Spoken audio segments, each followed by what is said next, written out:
Okay, so we're going to have a quick look at some of the higher examples from last year. We're starting with Expressive this year. It's the first time we've done it. Normally we start with design, but because of the distance teaching, Expressive is far easier to pass on. You know how to draw, you know how to choose your themes. This is what you've been doing most recently. So this whole process should be really, really clear in your head.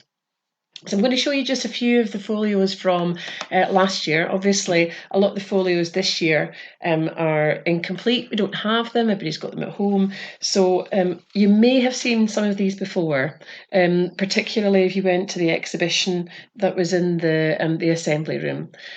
So I'm going to go through each of them at a slightly different pace. This one here, you can see there's a couple of research drawings towards the top using different materials.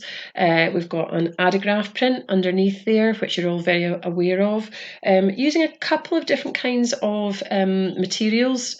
Cut in half on the bottom right hand corner, there's ink and there's watercolour. A couple of little compositional drawings as well up towards the top here. I think you can probably see my wee mouse there. And obviously the evaluation, which you obviously sweated blood with just towards the end. And a final piece. Now I've gone through this one quite quickly because one of the things you need to figure out first of all is, what does this final piece look like? Because if you can figure that out, if you look back the way, can you see that it gives you a little shopping list as to what you require to put into your folio at the beginning. That's so important that you get a thread of thought going through this, that you get clarity, otherwise you lose points. The process is worth 60% of this overall, 40%, tell a lie, of this overall process. And so it's really, really important that we nail that. Okay, so that was portraiture. This is portraiture. This one with a slightly more 80s feel to it. Again, you can see the various bits of research drawing at the top. You don't really need to have more than two. So if we do a lot of drawings just now, don't worry about it. They won't necessarily all be within your folio. You may need some teacher input once we get you back into the school. Don't see things as being cut and dried at the moment. It's part of a process and it's your best work that will go into your folio.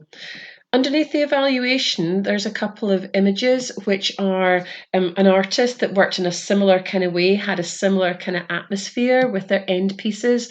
And that is something that we will look at as well with the distance teaching. It gives us an opportunity to do that. The final piece, again, I'll say it's an expressive piece, so therefore you need to think about what the actual atmosphere that you want to create is going to be. That is just as important as figuring out where those objects are going to go, what scale they are. What's the overall feeling that you want it to have? There's a kind of nightclub feel here, slightly psychedelic. There's a darkness, but that then also pushes that figure to the front. Okay, one more portrait portfolio here, very nicely done. Remember, it doesn't need to be portraiture, it's just there's quite a few within that year group that did really nice portraiture ones. Faces are something that you either really get or you don't, and I wouldn't worry about it if you don't. What's quite nice with this one is that they've incorporated a bit of natural environment, kind of built environment with the lighthouse, so that it gives it a context, and that's really important. Think about, is there going to be a background? Is there something that gives it an overall cohesion? Because that's what they've got there. And then moving through to this amazing final piece, which is incredibly well tackled. It's really important that that final piece has got quite a lot of focus on it. This one here, we are looking at still life. So within still life, you're looking at a combination of objects, and it's really good if they've got a theme. And this, I would say, is one of the aspects that could work incredibly well in lockdown, is the things that are around you, the things that you know, the things that you want to draw, the things that you're inspired by, pulling those together, finding a combination of different scales of objects, different colours, different textures, and starting to pull all that together, because you can take photos of those objects. You've got them around about you all the time, and it means that you can try them from lots of different angles, and it means that you can try lots of different combinations of them as well. And then you've got your final piece, and you can see very much there has been an incredibly firm, solid thread the whole way through that, which is so important.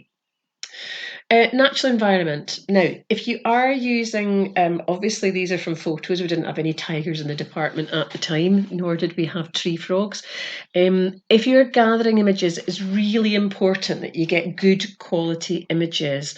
And if you can forward those on when I ask you to kind of like send the information in, then we can check, make sure you've got really good quality images before you start doing any drawings.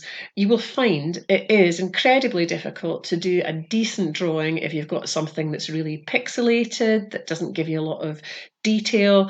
Looking at things like this, the eyes are so important. And in actual fact, after she had drawn things, we then went and found images that were just close-ups of eyes so that we could really nail those.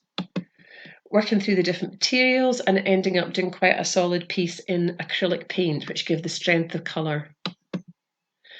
Another natural environment one here.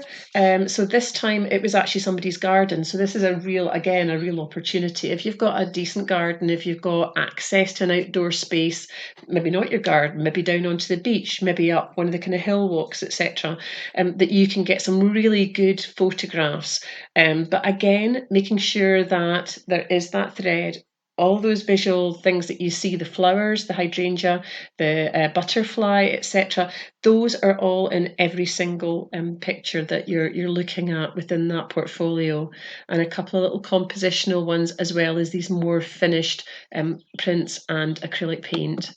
And then, I thought I had the final one for that one. Really nice final piece, which was very much in the line of what was going on there. Some really nice drawings here. A lot of experimentation with the overall composition.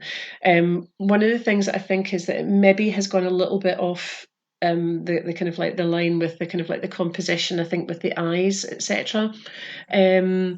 But there is definitely just those objects that are involved. The flowers became really important, and it might have been nicer to see maybe a little bit more in the way of the flowers and the leaves up towards that top edge there.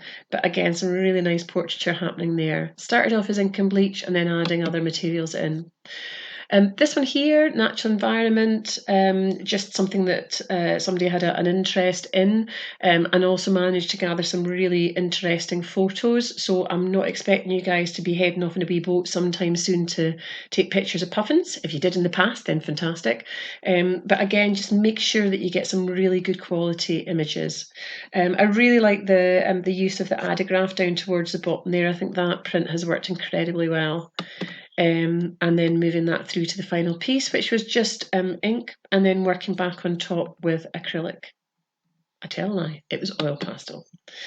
Another natural environment one here, and again you'll be used to seeing this little process here, but it's the same objects that are happening the whole way through. Here again the leaves became the background, and there you go, there's the final one there.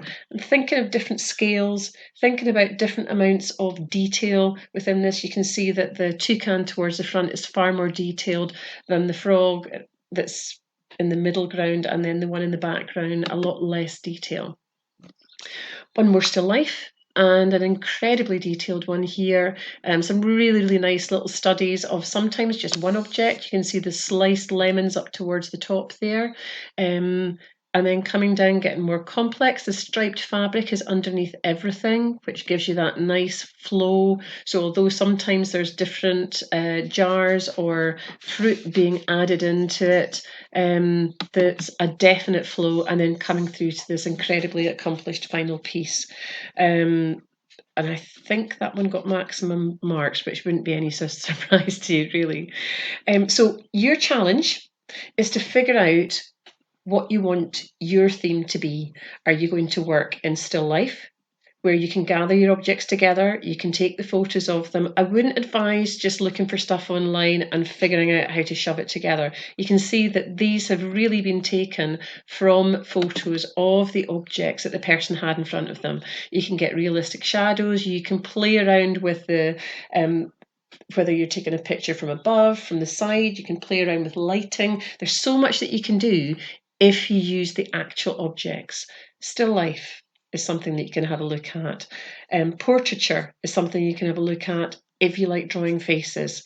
Again, maybe use people that are in the house. Make sure that you can get decent photos, not just ones that you quite like off your phone that were maybe taken on a night that you really, really enjoyed, but everybody's eyes have got the little red eyes and it's really out of focus.